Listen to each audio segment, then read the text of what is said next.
सुरेशम् विश्वाधारम् गगनसदृशम् मेघवर्णम् शुभाङ्गम् लक्ष्मीकान्तम् कमलनयनम् योगिविद्यानगम्यम् वन्दे विष्णुम् भवभयहरम् सर्वलोकैकनाथम् शान्ताकारम् भुजगशयनम् पद्मनाभम् सुरेशम् विश्वाधारम् गगनसदृशम् मेघवर्णम् शुभाङ्गम्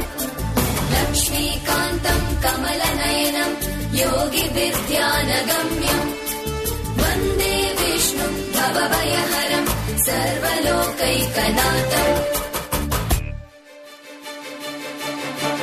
त्रैलोक्यपूजितः श्रीमान् सदा विजय